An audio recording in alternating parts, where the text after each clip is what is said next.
Hello friends, welcome to my YouTube channel Dear English Reader. Friends, in my previous video I taught you about words and in this video friends I will teach you about sentence. जैसा कि दोस्तों आप लिखा हुआ देख रहे हैं कि sentence किसे कहते हैं, वाक्य की परिभाषा क्या हो सकती है. A group of words which makes a complete meaning is called sentence.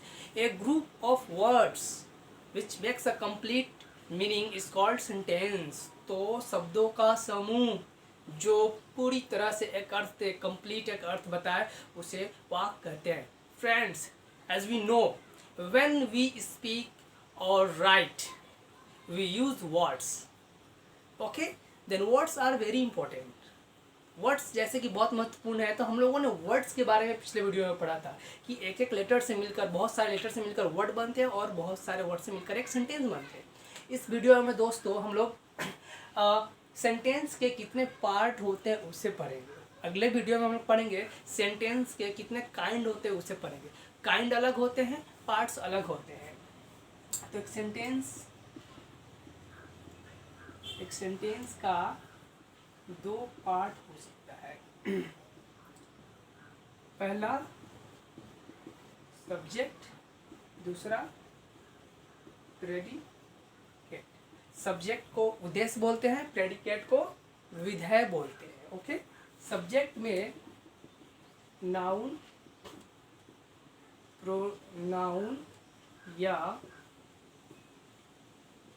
Infinitive, verb, it, there, it is.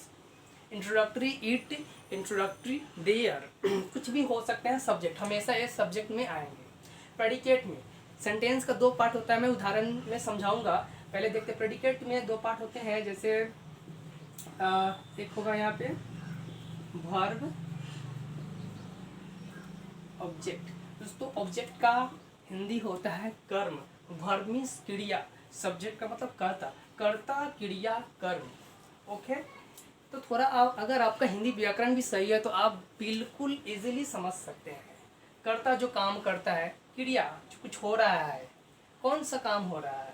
Okay, तो वर्ब भी आपको दो प्रकार के यहाँ पे मिलेंगे. एक होगा हेल्पिंग वर्ब, एक होगा मेन वर्ब. अब ऑब्जेक्ट भी दो प्रकार के मिलेंगे.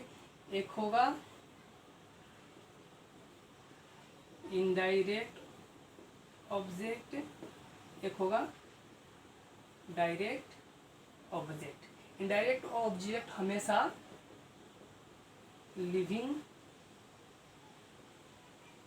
थिंग्स होगा, यानी कि सजीव वस्तु होगा. ओके दोस्तों, और डायरेक्ट में हमेशा non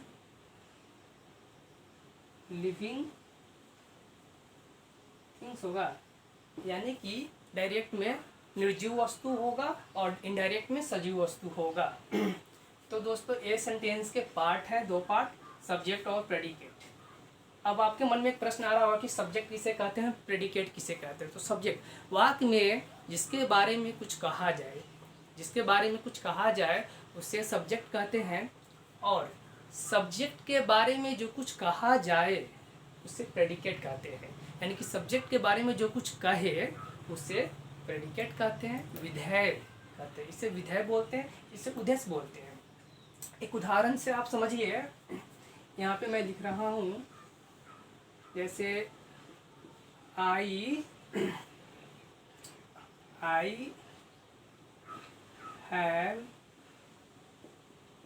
given you a pen. I have given you a pen. मैंने आपको एक कलम दिया है. मैंने आपको एक कलम दिया है. तो यहाँ पे फर्स्ट में हमारा आई आ रहा है. काम कौन कर रहा है? आई. तो ये हमारा सब्जेक्ट हो गया. बाकी सब्जेक्ट के बाद जितने भी रेस्ट पार्ट जो बच रहे हैं ये सारे प्रेडिकेट हो गया. ये सारे क्या हो गया? प्रेडिकेट. कहीं भी किसी भी सेंटेंस में फर्स्ट में जो भी आता है वो सब्जेक्ट होता है, सब्जेक्ट का काम करता है. सब्जेक्ट को हटाकर जितने भी बाकी जो बचते हैं वो सब क्या हो जाते हैं? प्रेडिकेट हो जाते हैं. जैसे यहाँ पे आप देख पा रहे हैं. अब प्रेडिकेट में दोस्तों जैसा कि मैंने बताया कि हेल्पिंग वर्ब भी हो सकता है, मेन वर्ब भी हो सकता है. तो देखिए यहाँ पे हैव क्या है? ये हेल्पिंग वर्ब है. गिवन क्या है? गिवन आपका मेन वर्ब का काम कर रहा है।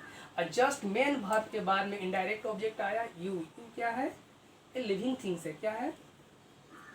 लिविंग है, यानी यू सजीव है। यू किसी पर्सन के लिए हम लोग यूज किए हैं, तो यहाँ पे लिविंग थिंग्स। और यू के बाद यानी कि इनडायरेक्ट ऑब्जेक्ट के बाद जस्ट डायरेक्ट ऑब्जेक्ट आया।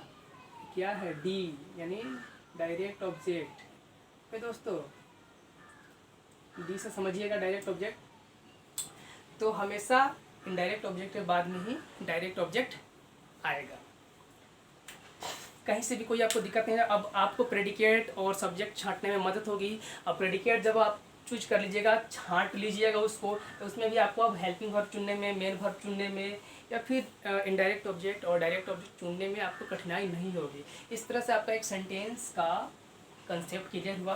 सेंटेंस का कंसेप्ट क्लियर करना बहुत ज़रूरी है कि एक छोटे छोटे सेंटेंस से ही एक पैराग्राफ बनता है। आप ऐसे लिखते हैं, पैराग्राफ लिखते हैं और ढेर सारा आप बोल सकते हैं।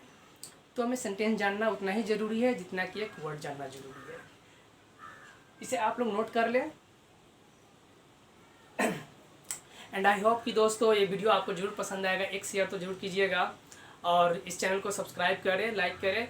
ओके दोस्तों, जय हिंद दोस्तों।